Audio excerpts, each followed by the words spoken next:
Hello dear students, this is the computer class for class 4th.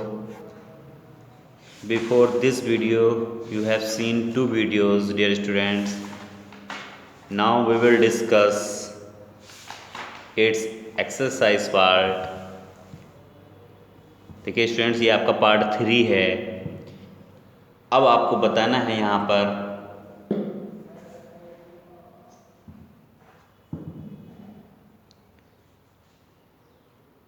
सभी dear students अपनी book open कीजिएगा, page number 11 पर, और hand to hand इसको right कीजिए अपनी बुक में।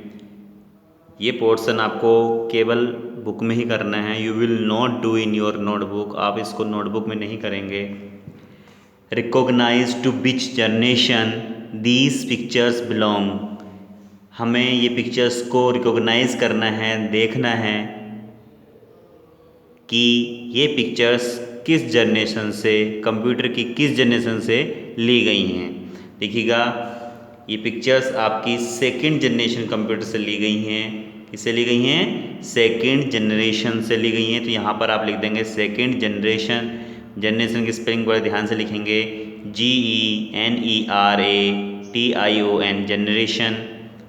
ये जो ली गई है AI अर्थमेटिक, जो आपकी आर्टिफिशियल इंटेलिजेंसी थी। AI means artificial intelligence. ये किस जनरेशन से ली गई है स्टूडेंट? 5th जनरेशन से ली गई है। यहाँ पर आप 5th जनरेशन लिखेंगे। ये आपके क्या हैं? ट्रांजिस्टर हैं। ये वैक्यूम ट्यूब है आपकी। क्या है ये? वैक्यूम ट्यूब है। वैक्यूम ट्यूब किससे ली गई थी? फर्स्ट जनरेशन से ली गई है डियर स्टूडेंट्स। किससे ली गई हैं? फर्स्ट जनरेशन से। वैक्यूम ट्यूब का जो जिक्र हुआ है वो किस में हुआ है? फर्स्ट जनरेशन में हुआ है। तो ये फर्स्ट जनरेशन का हुआ, और ये आपका किस में है? 4th जनरेशन का पिक्चर है। ये हमें सिर्फ ये पिक्चर्स को रिकॉग्नाइज करना है कि ये कौन कौन सी जनरेशन से ली गई हैं। तो मैं फिर से रिपीट कर रहा हूँ, आप इसका स्क्रीनशॉट ले लें डियर स्टूडेंट्स। ये आपकी सेकेंड जनरेशन से ली गई है, ये आपकी 5th जनरेशन से, ये फर्स्ट जनरेशन से, and this one 4th generation से। Okay dear students, have written, take a screenshot and you will write these in your book only. Okay, next page पे हम बढ़ते हैं। Here is your question and answer. First question is, what do you know about analytical engine. देखिए dear students, you will not do these question answer in your book. आप ये question answer अपनी book में नहीं करेंगे, क्योंकि वैसे आ सकते हैं आपकी बुक में। यस दे कैन, कर लीजिएगा आप इसमें, ठीक है, आ सकते हैं। ज़्यादा बड़े मैंने नहीं लिखवाए हैं, बहुत शॉर्ट में, और उसको चेंज करके मैंने लिखवाया है अपनी लैंग्वेज में स्टूडेंट्स। तो देखिएगा, आप इसमें लिखेंगे बुक में भी, लेकिन आपकी राइटिंग और लिखने का मेथड सही होना चाहिए। What do you know about analytical engine. आप एनालिटिकल इंजन से क्या समझते हैं?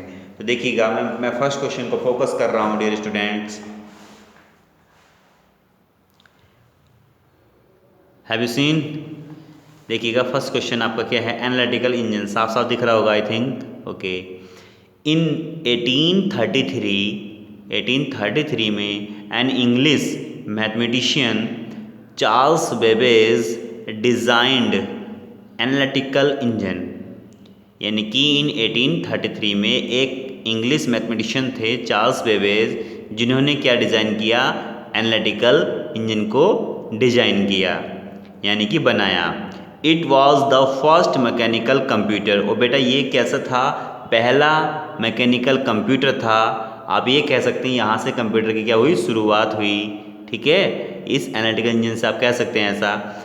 तो मैं फिर से बोल रहा हूँ, आप लिख लीजिएगा सही से। इन 1833 an English mathematician MATHEMATICIAN mathematician Charles Babbage designed DESIGNED designed analytical engine.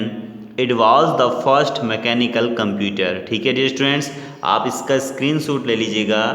देखिए, इसमें फर्स्ट, सेकंड और थर्ड तीनों क्वेश्चन हैं आपके, इनके आंसर लिखे हुए हैं मैंने। इसको आप स्क्रीनशॉट ले लीजिएगा एक बार। Okay, I hope you have taken. चलिए बात करते हैं सेकंड क्वेश्चन की। सेकंड क्वेश्चन है बेटा आपका, what does ENIAC stand for. Means हमें क्या करना है? ENIAC की फुल फॉर्म राइट करनी है। तो जितना क्वेश्चन में पूछा जाए हमें उतना ही आंसर देना है, हमेशा याद रखें, ठीक है। तो इसका आपका फर्स्ट जो आंसर होगा, सेकंड का answer ENIAC stands for electronic numerical integrator and computer. देखिए E4 आ जाता है आपका इलेक्ट्रॉनिक, N4 आ जाता है न्यूमेरिकल, I4 आ जाता है इंटीग्रेटर एंड A4 आ जाता है आपका एंड C4 आ जाता है आपका कंप्यूटर, ठीक है स्टूडेंट। तो this is the full form of ENIAC और आपके एग्जाम में फुल फॉर्म्स बहुत पूछी जाती हैं, तो इसको भी आप अपना मेन में इम्पोर्टेंट में आप लेके चलें डियर स्टूडेंट। इस पर आप लिख सकते हैं this is the important question, ठीक है। कभी भी जब हम पढ़ रहे हों, अगर हमें पढ़ते पढ़ते लगता है कि ये इंपॉर्टेंट हो सकता है, तो हमें उसको ऐसे इंपॉर्टेंट या कोई अपना साइन जो भी आपको अच्छा लगता हो वो आप मार्क कर सकते हैं। इससे क्या होता है, जब हम एग्ज़ाम टाइम में रिवीजन कर रहे होते हैं तो हमें क्या होता है, इस पर विशेष ध्यान देना होता है, ठीक है। चलिएगा, तो आपने लिख लिया है। इसकी फुल फॉर्म्स क्या हुई ENIAC की?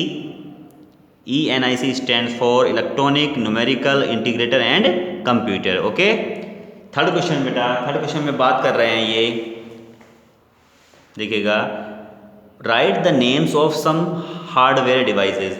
देखिए डियर स्टूडेंट, हार्डवेयर डिवाइसेस के यहाँ पे नेम हमें देने हैं, और आपको जब मैंने एक्सप्लेनेशन किया था तो मैंने बताया था हार्डवेयर क्या होते हैं। हार्डवेयर वो होते हैं कंप्यूटर के वो पार्ट जिनको हम टच कर सकते हैं, देख सकते हैं, वो क्या है, हार्डवेयर होते हैं। जिनको हम देख भी सकते हैं और टच भी कर सकते हैं, वो हार्डवेयर होते हैं। जैसे कि आपका क्या होता है, माउस होता है, कीबोर्ड होता है, स्कैनर होता है, स्पीकर होता है, UPS CPU, ये सब के यहाँ आपके हार्डवेयर हैं। तो वही चीज़ मैंने यहाँ पर लिखी है स्टूडेंट, देखिएगा, some hardware devices are mouse, keyboard, scanner, CPU, UPS, printer, monitor, speaker. बहुत से और भी हैं, जॉयस्टिक है, आप लिख सकते हैं। मोस्टली मैंने कितने लिखा है, 1 2 3 4 5 6 7 8, मैंने अप्रोक्स 8 लिखे हैं। तो ऐसा नहीं है, इसमें आप 5 भी लिख सकते हैं, 6 भी लिख सकते हैं, जितना, क्योंकि उसमें सम की बात करी गई है। अगर ये पूछता कि आपको 10 लिखने हैं या 5 लिखने हैं, then you have to write, तब आपको लिखने होते हैं, ठीक है। बट यहाँ पे क्या है स्टूडेंट्स, बात कर रहे हैं सम हार्डवेयर की, कुछ हार्डवेयर की बात कर रहे हैं, तो हमने कुछ के नाम दे दिए, जैसे कि माउस है, कीबोर्ड है, स्कैनर है, CPU, UPS, printer, monitor, speaker. इनको क्या कर सकते हैं आप, टच भी कर सकते हैं और देख भी सकते हैं। तो ऐसी चीज़ क्या कहलाती है स्टूडेंट्स, कंप्यूटर के पार्ट में हार्डवेयर कहलाती है। तो आई हैव टोल्ड ऑल ये 3 question and answer dear students. This is the chapter number 1, मैं यहाँ पे इंक्लूड कर देता हूँ। चैप्टर नंबर 1, क्वेश्चन नंबर 1 का आंसर, सेकंड का आंसर एंड थर्ड का आंसर। एक बार आप फिर से अगर स्क्रीनशॉट नहीं लिया, जिन स्टूडेंट्स ने स्क्रीनशॉट ले लीजिएगा, क्योंकि मैं इस वीडियो को रोक रहा हूँ अब, okay. Okay students, thank you, have a nice day.